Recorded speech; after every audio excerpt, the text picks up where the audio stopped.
Good morning, everyone. I'm Brevard County Sheriff Wayne Ivey. I am on behalf of 58 of Florida's 67 sheriffs. I'm honored to stand today beside the 46th governor of the great state of Florida, Governor Ron DeSantis. Ladies and gentlemen, this is what a law and order governor looks like. And as each of the sheriffs standing here with us today will tell you, this is what a real governor looks like, who cares more about the safety of his citizens, his cops, and his country's constitution than he does about hurting the feelings of a criminal or someone who wants to foolishly go soft on crime. And yes, this right here is what a governor looks like, that is not afraid to step up on the ledge and lead his state to be the most freedom-loving state in the United States of America. The sheriff standing here with us today, and a few who could not attend today's event because of scheduling conflicts, recognize that Governor DeSantis' support of law enforcement is why Florida's crime rate is going down, while the rest of the country faces crime rates that are rising at alarming levels. Today, more than ever before, people are moving their families, their homes, and their businesses to Florida. They are moving to our great state because they know that with Governor DeSantis at the helm, they will be safe. They can have a great education in our schools. They have amazing opportunities to grow their businesses. They can enjoy our beautiful beaches. And the only thing that is forced upon them is freedom. For those of us standing here who proudly wear this badge, we know that our governor stands with us in the fight against illegal immigration. Our governor stands with us to combat the opioid epidemic that is taking its toll on every community in America. And our governor is working hard every day to help us recruit and retain the finest law enforcement officers in the country. That's real American leadership. And folks, that's a real law and order governor. That's what they look like. And that's why all of us are standing strong and proud with Governor DeSantis as he stands strong and proud to protect all of us here in the state of Florida. It is now my honor to introduce Clay County Sheriff Michelle Cook, who is going to share with us her own personal reasons for standing strong with Governor DeSantis.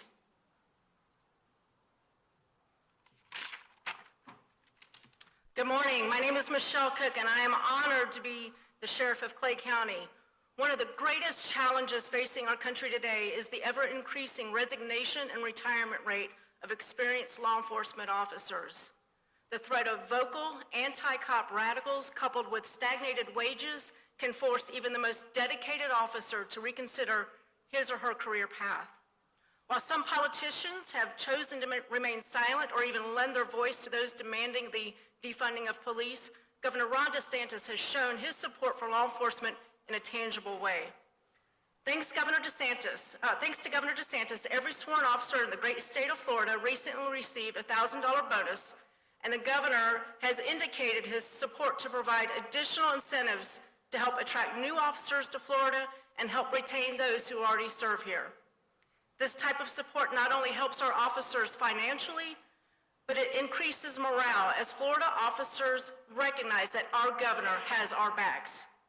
Governor DeSantis, thank you for your continued commitment to supporting Florida law enforcement and for giving our officers the tools that they need to better serve their communities.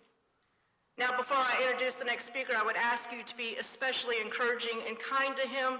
He is a bit of an introvert and does not often speak in a public setting. Ladies and gentlemen, it is my sincere honor to introduce to you a fine sheriff and a great man, Sheriff Grady Judd of Polk County.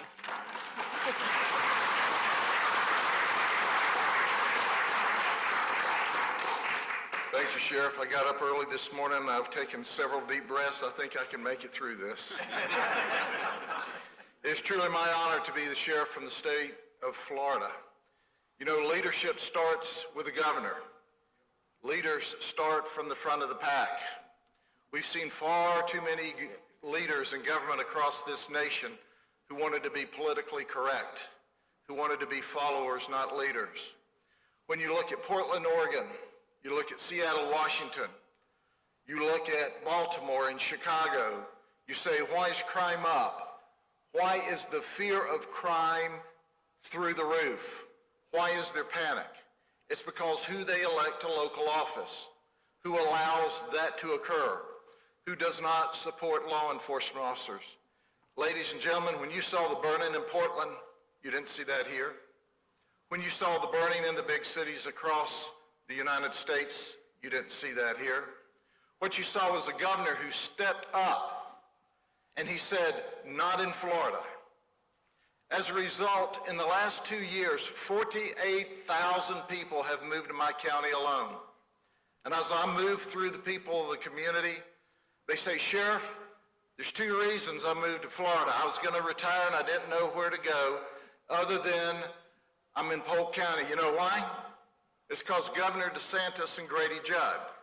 I'll bet you each of these sheriffs standing here today can tell you the same story. Sheriff, we moved to your county because of you and Governor Ron DeSantis. You're safe in Florida. Why people in Portland, Oregon, and Seattle are waking up wondering if their cars are in the driveway, whether they're going to have a burglary, whether you're going to be assaulted. When you wake up in Florida, you go, I have a day off. Let's see, Disney World or the beaches? That's the difference. You know, I've got to tell you, beyond and to the exclusion of every doubt, I've been in law enforcement my entire adult career. And we've had good leaders in Florida. And we have good leaders in Florida. But we've never had a governor like we have today that goes out on the edge and says, I'm the defender of all the people in the state of Florida. I'm going to make sure there's a safe environment and you feel safe so that you can prosper. And that's what happens in Florida. But it doesn't happen without the leader at the head of all leaders in the state. It is my honor to introduce to you my governor, Ron DeSantis, and the governor of the state of Florida. Thank you.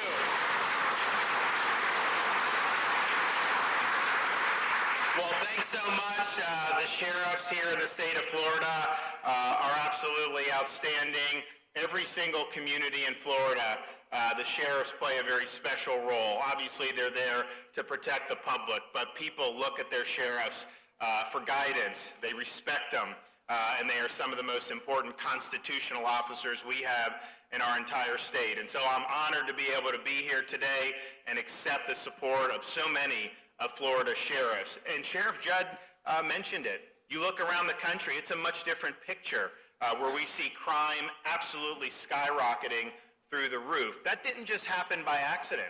You know, that happened because you had communities across the country, particularly over the last couple years, who turned their back on law enforcement, who took funding away from law enforcement, and the result was predictable, that you gave criminals the upper hand, and you see crime skyrocketing out of control. You also see prosecutors who've been elected in places throughout this country, in San Francisco, in Los Angeles, in other cities in the United States, who believe that they should just not prosecute certain crimes. And so if you're in San Francisco, they just go rob the stores. If you don't rob over 1,000, then you're able to just rob your local retail store. That has no place in the state of Florida. And so we're proud to be able to be here standing shoulder to shoulder with law enforcement. And you know, when they were having that big debate about defunding law enforcement, that was obviously something I spoke out about. We actually passed a law in Florida that said, we're not going to let local government defund law enforcement. We'll put the money back in. They try to do that here. And that was an important debate. And so when we then turned to do bonuses last year, while everybody else was seemingly in these big areas were trying to cut, the people that got those bonuses, which is every sworn law enforcement officer in the state of Florida, they obviously, everyone wants the money. I mean, like, it's not like you're getting wealthy being in law enforcement.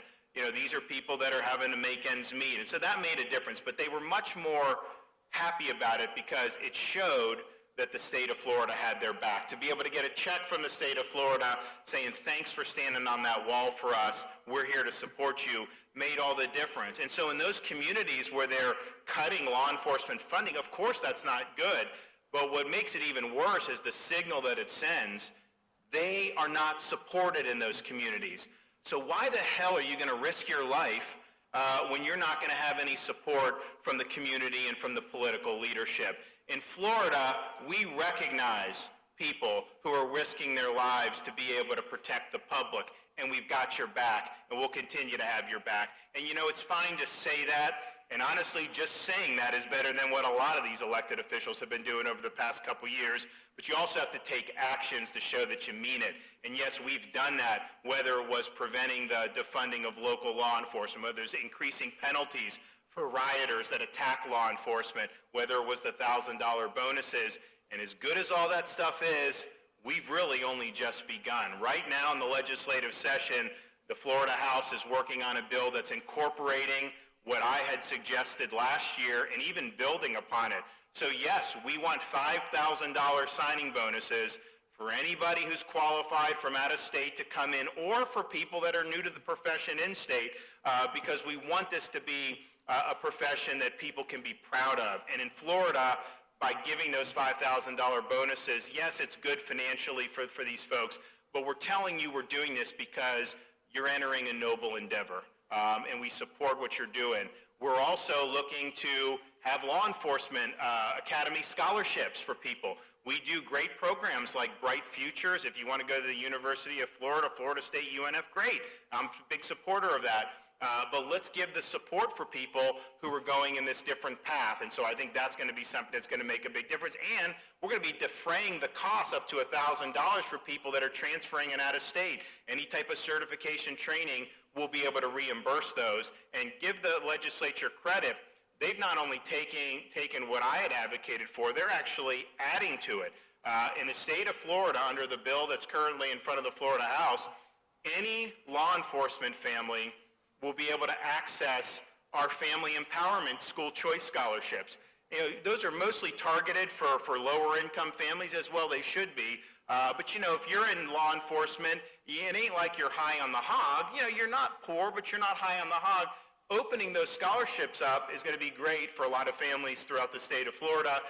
The legislature is also recommending and strongly encouraging school districts to have programs in the middle and high schools so that the students can be exposed to careers in law enforcement and learn more about the justice system. There's a lot of misinformation out there. There's a lot of bad media. There's a lot of people that try to attack law enforcement. So being able to expose our students to what these folks and their deputies go through, as well as the local municipal police departments, I think it's going to cause more people to want to go into it, which is good. But I think even bigger than that, you know, it's really going to make these young people appreciate the sacrifices that go in to supporting our safety. You can have the freest state in the country, and we are that, and you see that. Even the people that criticize Florida for having been open and kids in school, you know, they'll advocate these lockdown policies. Then you find them on the beach in Miami somewhere the minute they get out. You'll have governors who'll lock down their state, and then they end up down here. Mayors have done the same thing. And so people vote with their feet. It's not just the people moving in here. It's some of the biggest critics of the state who still manage to find their way to the state of Florida. And so that is just about respecting the Constitution. It's about respecting people's individual freedoms. And it's about really targeting response to things like COVID, you know, by helping elderly people with medications, vaccines, whatever they needed. That's what we did. But we were not going to deny people the ability to earn a living, or businesses the ability to operate, or kids the ability to be in school in person. And that has been very, very significant. You look at our budget, massive surplus, like we've never seen before. They just increased the estimates over and above what my budget called for. So instead of a $15 billion surplus for this fiscal year, you're going to end up maybe $17 billion surplus. Out of a $100 billion budget, that ain't bad. Imagine if Washington was able to manage the money like Florida was doing. We'd be in a lot better shape. So all that's important.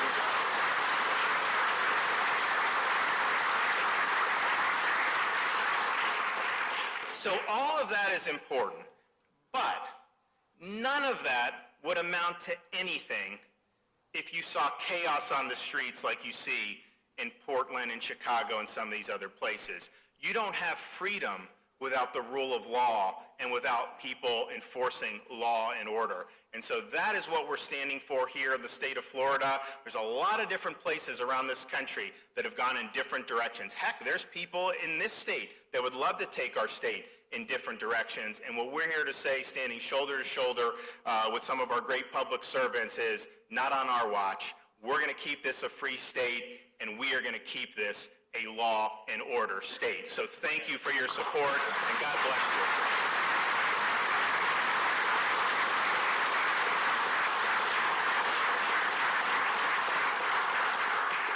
Okay, we have, I can take a couple questions from anybody. Yes, ma'am.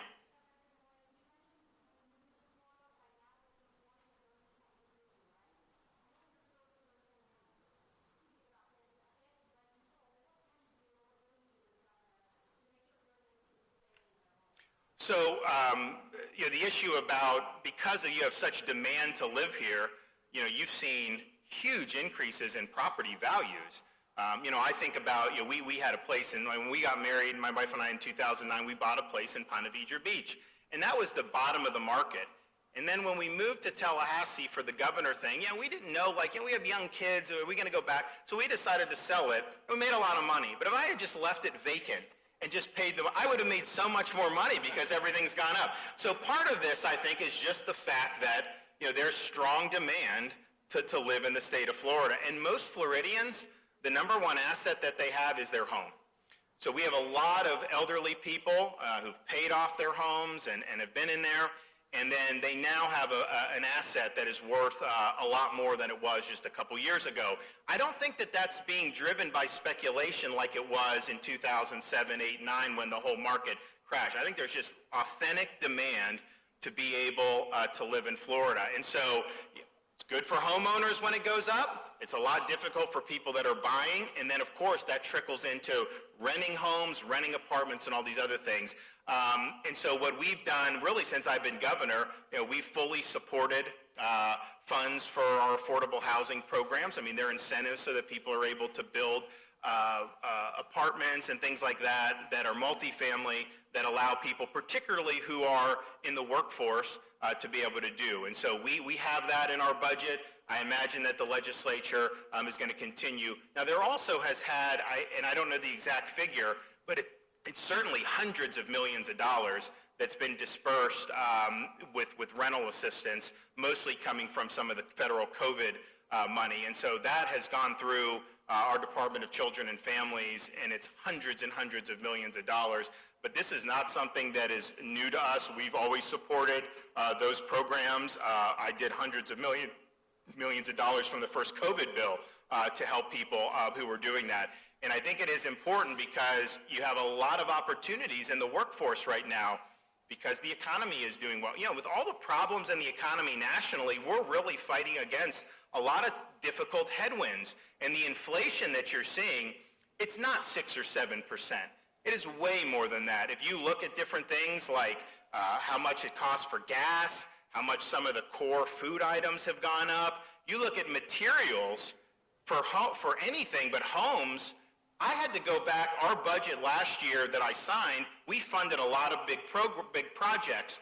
We've had to go back in this budget and put huge amounts of money for those same projects because the cost has gone up so much. So yes, we're going to do things to be able to address that in this year's legislative session. But just understand, these inflationary policies are whacking families across the board. And it's all being created by bad federal policies. They overstimulated, they overprinted, and they overborrowed. And the thing is, they wanted to do more. They actually want to do another trillion and a half, $2 trillion. That will just exacerbate. That is not going to stop or mitigate the inflation. And so you got to have stable prices because if not, it's basically like a reduction in people's real income. You can have gotten a 5 or 6% pay increase in 2021, and you still may have lost ground because of all the inflation that they're doing. So what we've tried to tell people in D.C. is stop the madness. Stop doing this. Stop digging the hole that is causing all these inflationary policies to really whack people across the board. But that is reflected in every single thing throughout our economy. And as I said, in many of the core things that people need, much more than 6 or 7%. Yes, ma'am.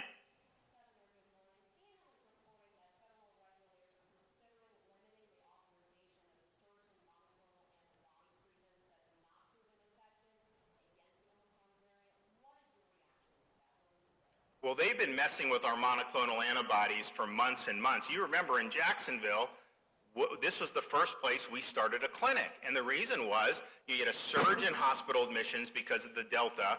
and nobody was getting treatment before they were being admitted. And we said, well, wait a minute, this is something that's good. So once we started getting people to come here, you'd have hundreds of people come every day. You started to see those hospital admissions fall off a cliff.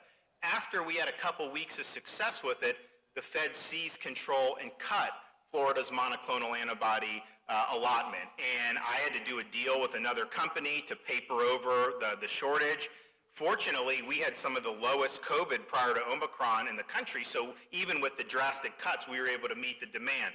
Here's the problem, and so they've always been playing games with this. The problem when you say that, one, it's not effective against Omicron, we don't think it's been proven that. We think there's indications that it's not as effective as it was against Delta. We've also had other people that have gone and have had their symptoms resolved. The problem is, though, is if somebody's high risk and they're going in, you don't know necessarily if it's Omicron or not. Now, in Florida, it probably is because we already went through a Delta. In some of the northern states, it's a little bit more of a divide, I think. You have more Delta there. So I think it's something that you want to be able to have available. What are they keeping it for? I mean, you don't know what's going to come down the pike. And fortunately, with Omicron, it is much, much less virulent than Delta was. And that's very clear in all the data. That's very clear in the hospitalization rates, and it's very clear in the mortality rates. And so I think that this should be something that's available. And if people don't believe that it's something that's likely to be effective for them, then obviously don't do it. But someone goes in that's high risk, you have to do certain sequencing just to even know whether they have Delta or whether they have Omicron. And again, most likely in Florida, it is Omicron, which is actually, that change to Omicron is basically moving it to something that's going to be more endemic, and it's going to be treated most likely just like other coronaviruses are. Where, prior to COVID-19, we didn't really think that much about the coronaviruses that were circulating. So hopefully that's what's happening. I think we'll know more as we get in the spring. I mean, clearly it's peaked in many parts of the country, including Florida, and is going down.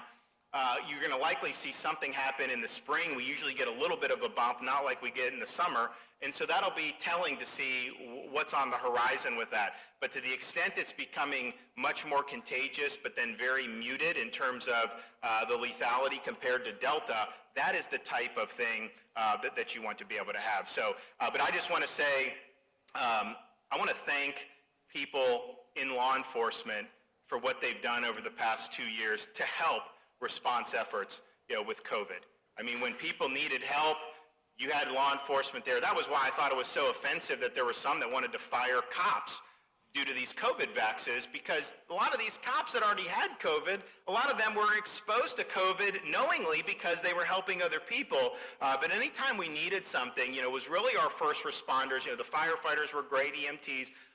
But really our law enforcement was there every step of the way, and we relied on them for a lot of different things to support. I remember Jacksonville, you go back to March of 2020 when we did the National Guard out here, was doing the testing. We had the law enforcement out there. We had other folks out there. Then as we did the vax distribution, and then anything we've asked for with monoclonals or any of that, they've always been there for that. And that just shows you when other people may not want to be in the mix, and when other people were working from home or doing whatever, these guys are out on the street.